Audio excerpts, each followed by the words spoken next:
अयोध्या यानी राम की नगरी।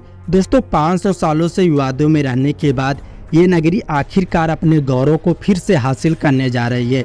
जब से राम जन्मभूमि का विवाद सुलझा है, देखा जाए तभी से यूपी गवर्नमेंट अयोध्या को एक वर्ल्ड क्लास सिटी बनाने के लिए भरपूर प्रयास कर रही है।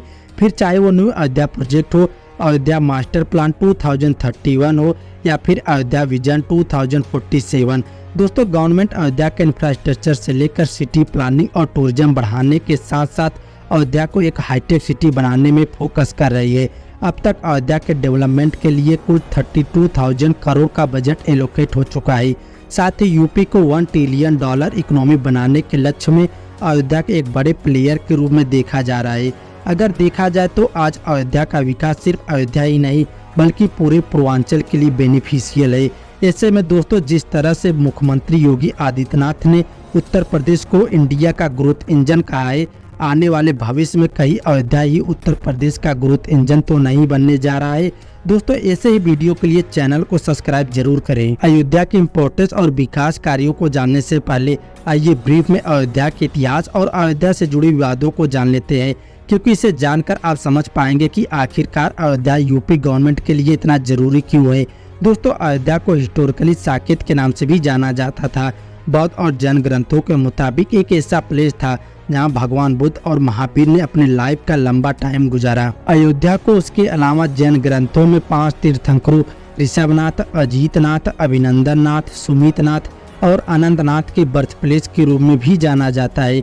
लेकिन दोस्तों अयोध्या इनमें सबसे ज्यादा भगवान श्री राम जन्मभूमि को लेकर वर्ल्ड फेमस है और हिंदू आस्था का केंद्र होने के कारण अयोध्या को हिंदुओं के लिए 7 सबसे महत्वपूर्ण तीर्थ स्थलों में से पहला माना गया है। दोस्तों अयोध्या की विवाद की शुरुआत तब होती है जब आज से लगभग 500 साल पहले बाबर के जनरल मीर बाकियों के आदेश पर भगवान राम के स्थान पर एक खड़े मंदिर को तोड़ दिया गया और उसके बदले मस्जिद का निर्माण हुआ। उसे बाबरी मस्जिद का नाम दिया गया। इसके बाद से लगभग हर सेंचुरी में हिंदू और मुस्लिम के बीच इस रीजन के आधिपत्य को लेकर विवाद चलता रहा।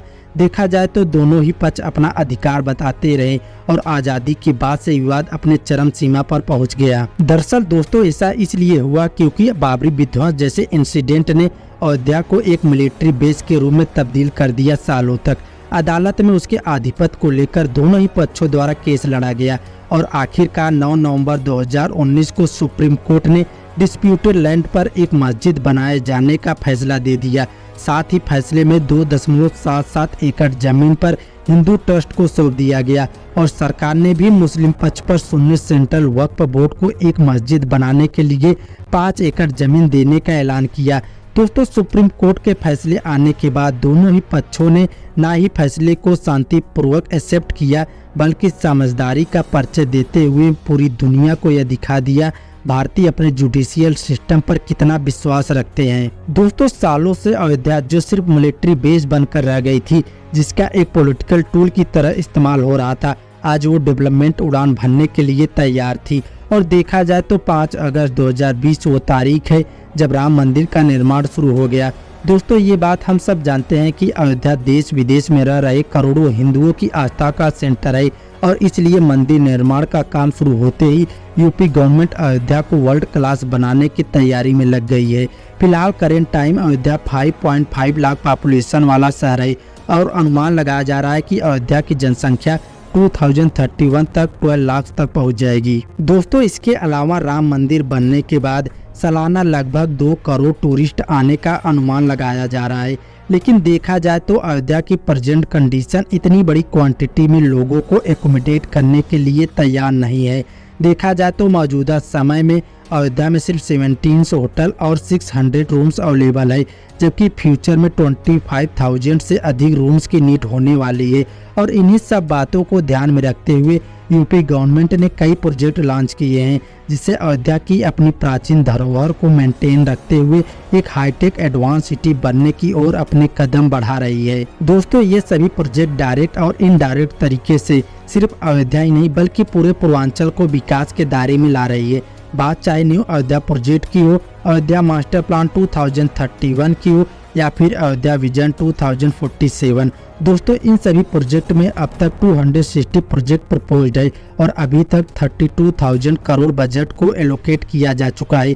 दोस्तों आइए कुछ अयोध्या के मेन परियोजनाओं का जिक्र कर लेते हैं जो न सिर्फ अयोध्या के बल्कि पूरे उत्तर प्रदेश का कायाकल्प करने का मात रखती है राम मंदिर। जाहिर सी बात है इन सब परियोजनाओं का निर्माण कार्यों में राम मंदिर पहले स्थान पर आता है। दोस्तों राम मंदिर का निर्माण कार्य 5 अगस्त 2020 को शुरू हुआ और अभी तक निर्माण कार्य के लिए 5,500 करोड़ का चंदा दुनिया भर से इकट्ठा हो चुका है। दोस्तों आपको बताते चले कि राम मंदिर की ऊंचाई 161 मीटर होगी जिसको 1200 पिलर्स द्वारा सपोर्ट किया जाएगा और राम मंदिर का निर्माण कार्य अब तक 60% पूरा हो चुका है। राम मंदिर ट्रस्ट के मुताबिक अक्टूबर 2023 में भगवान का गर्भगृह बनकर तैयार हो जाएगा और जनवरी 2024 में भगवान राम की मूर्ति को गर्भगृह में विराजमान कर दिया जाएगा। दोस्तों तकरीबन 3 एकड़ में फैले राम मंदिर परिसर को विश्व स्तरीय यूरोपियन स्टैंडर्ड से डिजाइन किया जा रहा है ताकि आने वाले टूरिस्ट को किसी भी तरह की परेशानी न हो और जब राम मंदिर बनकर तैयार होगा तो डेफिनेटली सिर्फ अयोध्या का नहीं बल्कि पूरे भारत के आकर्षण का केंद्र होगा। दोस्तों जैसा कि हमने आपको पहले बताया कि अयोध्या में लगभग हर साल 2 करोड़ श्रद्धालुओं का आने का अनुमान है जिसके चलते अयोध्या के नज़दीकी एकमात्र एयरपोर्ट लखनऊ से दबाव कम करने के लिए अयोध्या में एक इंटरनेशनल एयरपोर्ट का कंस्ट्रक्शन किया जा रहा है जिसकी लागत लगभग 525 करोड़ बताई जा रही है और airport central region connectivity scheme के तहत बनवाया जा रहा है। दोस्तों इस एयरपोर्ट के बनने के बाद यूपी भारत का एकमात्र ऐसा राज्य बन जाएगा जिसके पास टोटल 5 इंटरनेशनल एयरपोर्ट्स होंगे। हालांकि इससे पहले अयोध्या में सिर्फ वीआईपीज के लिए हेलीकॉप्टर पाइलट्स और चार्टर प्लेन रनवेज थे, लेकिन इसके निर्माण से देश विदेश से अयोध्या तक कनेक्टिविटी आसान हो जाएगी। इसके अलावा अयोध्या में वर्ल्ड क्लास रेलवे स्टेशन बनाया जा रहा है ताकि किसी को परेशानी न हो। दोस्तों मान्यताओं के मुताबिक भगवान श्री राम का साम्राज्य 84 कोसों तक फैला हुआ था जिसको उस समय कौशलपुर कहा जाता था। देखा जाए तो अयोध्या मास्टर प्लान 2031 के तहत अयोध्या सहित 5 जिले यानी बस्ती, अम्बेडकर नगर, बाराबंकी और गोंडा को जोड़ते हुए 235 किलोमीटर लंबा परिक्रमा मार्ग बनाया जा रहा है जिसे NS 227B का नाम दिया गया है और इस पर टोटल 4200 करोड़ रुपए खर्च किए जा रहे हैं। अनुमान लगाया जा रहा है कि इस मार्ग के बनने से न सिर्फ अयोध्या बल्कि इससे सटे पूर्वांचल जिलों को भी विकास में मदद मिलेगा। दोस्तों अयोध्या में भगवान श्री राम का अब तक का सबसे बड़ा स्टेचू बनने वाला है जिसकी लंबाई 251 मीटर होने वाली है, जबकि स्टेचू ऑफ यूनिटी दुनिया का सबसे ऊंचा स्टेचू है और इसकी लंबाई सिर्फ 182 मीटर है। भगवान राम की 251 मीटर ऊंची मूर्ति बनने परियोजनाओं के लिए 2500 करोड़ बजट का एलोकेट किया गया है और देखा जाए तो इस पर काम भी शुरू हो गया है जो बनने के बाद अयोध्या का मुख्य आकर्षणों में से एक होगा। दोस्तों ईज ऑफ लिविंग स्कीम के अंतर्गत फ्यूचर में अयोध्या की बढ़ती जनसंख्या के जरूरतों को ध्यान में रखते हुए विकास परियोजनाएं की जाएगी। नई होटल्स और धर्मशालाएं बनाई जाएंगी और अयोध्या में डेवलपमेंट अथॉरिटी द्वारा शहर को अनियमित बस्तियों के बसाव से बचाया जाएगा और इसके स्थान पर नई सिस्टमेटिक बस्तियां भी बसाई जाएगी। इन सब के अलावा सीवेज सिस्टम को भी दुरुस्त किया जाएगा। शहर के अंदर का रोड स्ट्रक्चर भी सही किया जाएगा। साथ ही पार्किंग की समस्याओं से निजात पाने के लिए पार्किंग लॉट्स बनाए जाएंगे ताकि पर्व के समय किसी भी तरह की मिसमैनेजमेंट न हो पाए।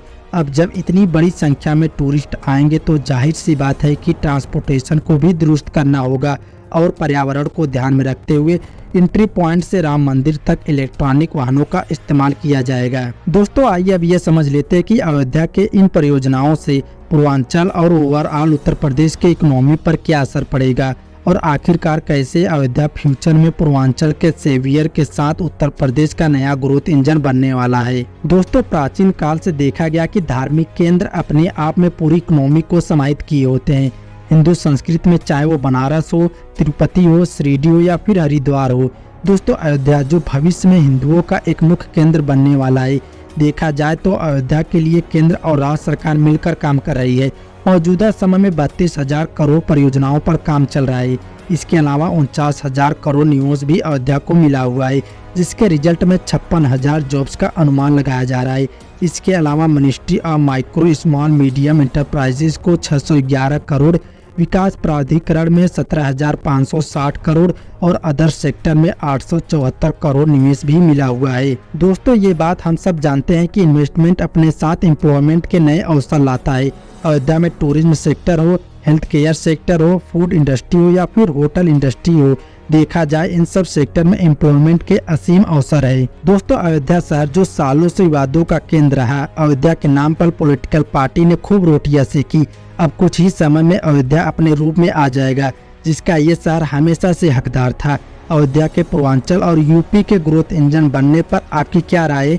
हमें इस वीडियो को कमेंट बॉक्स में जरूर लिखें और चैनल को सब्सक्राइब करना बिल्कुल मत भूलना।